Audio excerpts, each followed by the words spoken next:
Баршаңызға сәлем. Екінші дүниежүзілік соғыс аяқталғаннан кейін Америка сайып келгенде әлемдегі ең бай ел мәртебесін алды. Және ел билігі әскери қуаты жағынан алпауыт держава кез келген әлеуетті бәсекелеске қарсылық беретініне күмәнданбады.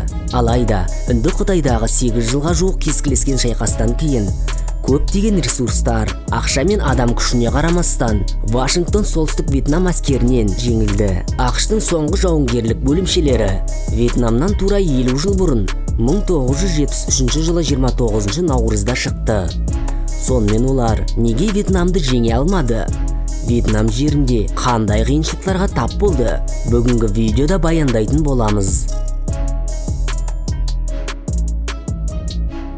Екінші дүниежүзілік соғыста әлсіреген Франция Үнді Қытайдағы тәуелсіздікті талап еткен колонияларын күшпен ұстап тұруға тырысты.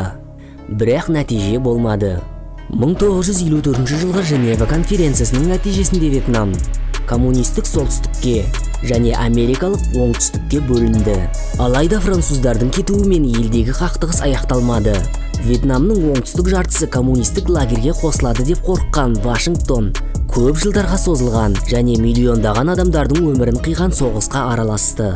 Америкалықтардың Вьетнам соғысына кіруінің басты себептерінің бірі коммунизмнің Азияда таралуын тоқтату болды. Өйткені Қытайда коммунизм орнағаннан кейін ақш үкіметі Вьетнамдағы оқиғаларды коммунистік Испанцияның бір бөлігі ретінде бір жақты қарастырды. Сонымен қатар қызыл қауіппен күрес америкалық саясатта әрқашан сәнді үрдіс болды. Дүние жүзіндегі ең қуатты әскери машинаның көтерілісшілер топтары мен оңтүстік шығыс Азияның кедей түкпірінде жаңадан құрылған мемлекет тарапынан жеңіліске ұшырауының негізгі себептерін осы соғысты зерттеушілер төртеуін атады. Орналасқан жері. Егер америкалықтар ауада басымдылыққа ие болса, жерде соншалықты сенімді болмады. Бұл соғыстың джунглидегі тозақ дискотекасы деп аталуы тегін емес. Жоғары ылғалдылық, тығыз өтпейтін қалың тоғайлар, улы жәндіктер мен жыландардың ордасы, ұзаққа созылған жаңбыр, әскерге жаңадан шақырылғандар мұның бәріне мүлдем дайын болмады. Ал джунглиде солтүстік вьетнамдық жауынгерлер өздерін судағы балықтай сезінді. Олар бірден жасырын әрекеттерге, диверсияға және соққы беріп қашу тактикасына сүйенді. Әскерді аймақты жақсы білетін жергілікті тұрғындар белсенді түрде қолдады. Олар өздерін керемет бүркемелеп, жау патрульдеріне айлалы торуылдарды, тұзақтарды орнатты.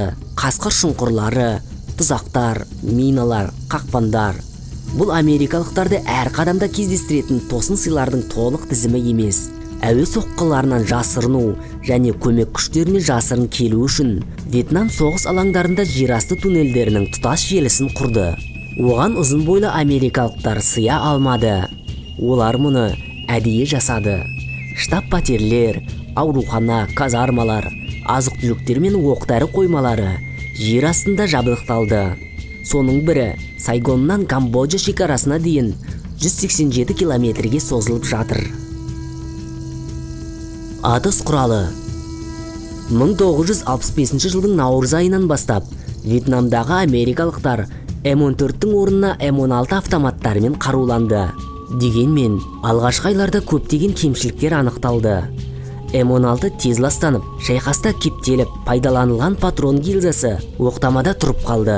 Автомат ақауларынан сарбаздардың көп шығынға ұшырауы Конгресті арнайы тергеу жүргізуге мәжбүр етті. 1967 жылы модификацияланған М-16А пайда болды. Бірақ бәрібір олар вьетнамдықтар ұстаған СКС пен АК автоматтарымен салыстырғанда сенімділік жағынан төмен болды. Америкалықтардың өздері тұтқынға алынғандардың калашниковтерін жиі пайдаланды. Мотивация. Бұрынғы Вьетконг Бэйкао америкалық тарихшы және Үнді Қытай соғысының ардагері Дэвид Хэквортқа сендердің бомбаларыңыз бен зымырандарыңыз біздің жауынгерлеріміздің моральдық рухы түспей тұрып таусылатынын білдік деді.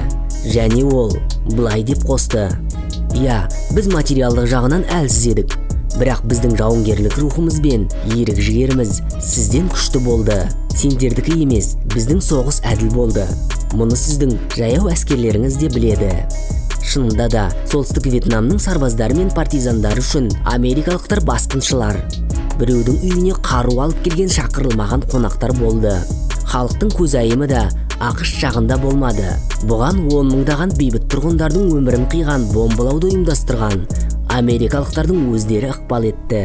Мұны көрген жас вьетнамдықтар джунглиге түсіп партизандарға қосылды. Америкалықтар керісінше неге соғысып өліп жатқандарын түсінбеді. Көптеген бөлімшелерде моральдық жағдай өте төмен болды. Бұл күйде бұйрықтарға бағынбауға әкелді. Америка құрама штаттарында соғысқа қарсы қозғалыс күшейді. 1967 жылдың қазан айында 100 мыңға жуық жастар Пентагон маршына шықты. Олар наразылық білдіру үшін Вашингтонға жиналды. 1968 жылы тамызда Чикагодағы Демократиялық партияның съезі көшедегі тәртіпсіздіктермен қатар жүрді. Америкалықтар соғыстан шаршап, туған жерінен жырақта өлгісі келмеді. Вьетнам соғысы кезінде әскерден қашу өте кең таралған құбылыс еді.